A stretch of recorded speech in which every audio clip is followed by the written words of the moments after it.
Halo semuanya, langsung aja kita mulai ya. Selamat datang di sesi bedah materi kali ini.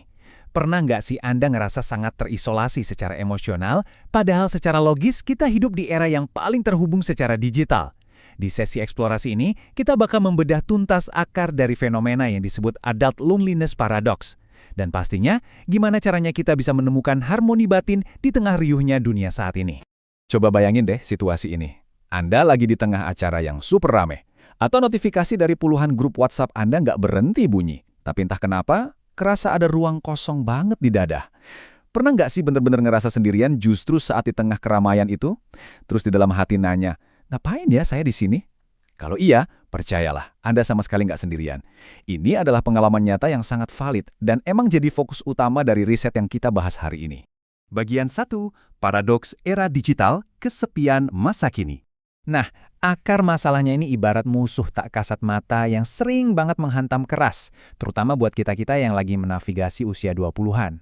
Yang bikin kaget dari riset yang kita bedah ini, kesepian di era modern itu sama sekali bukan karena kita kurang teman atau minim followers di media sosial. Masalah utamanya itu justru karena kita kehilangan kedalaman hubungan atau emotional intimacy. Maksudnya gini, Anda bisa aja punya ribuan pengikut, tapi ngerasa nggak ada satupun yang benar-benar paham sama beban pikiran atau perasaan asli Anda yang sesungguhnya. Poin ini digambarkan dengan sangat brilian lewat satu kutipan mendalam dari data kita.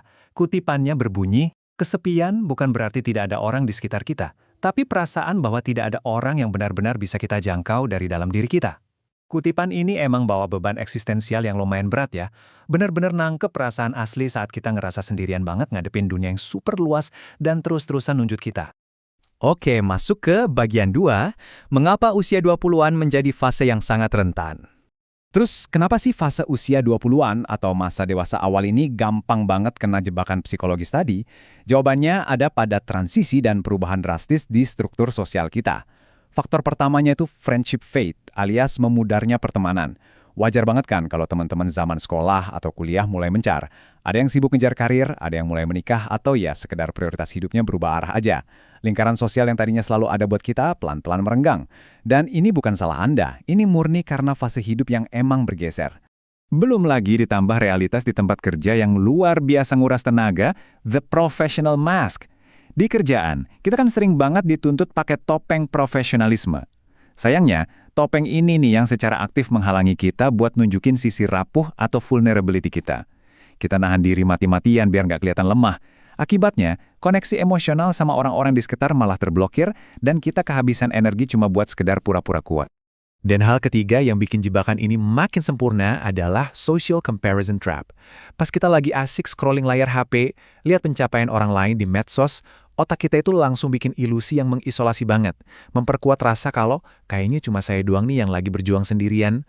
Padahal apa yang kita lihat di sana itu cuma secuil highlight dari hidup mereka yang udah dikurasi sesempurna mungkin. Bagian 3. Kesepian versus kesendirian. Perbedaan batin. Sekarang, coba kita pelan-pelan sedikit buat ngubah cara pandang kita terhadap kesendirian.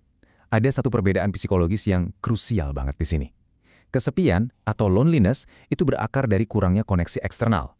Rasanya tuh terisolasi, hampa, dan bikin kita selalu haus akan distraksi, yang ujung-ujungnya malah nguras habis energi mental kita. Nah, kebalikannya adalah solitude, atau kesendirian yang memberdayakan. Solitude itu tentang kelimpahan koneksi internal sama diri sendiri. Rasanya jauh lebih damai, butuh refleksi, dan malah luar biasa ampuh buat nge-charge lagi energi kreatif kita. Lanjut ke bagian 4. Harmoni dalam sunyi, solusi navigasi. Buat ngelewatin semua ini, kita bisa pakai pendekatan harmoni batin.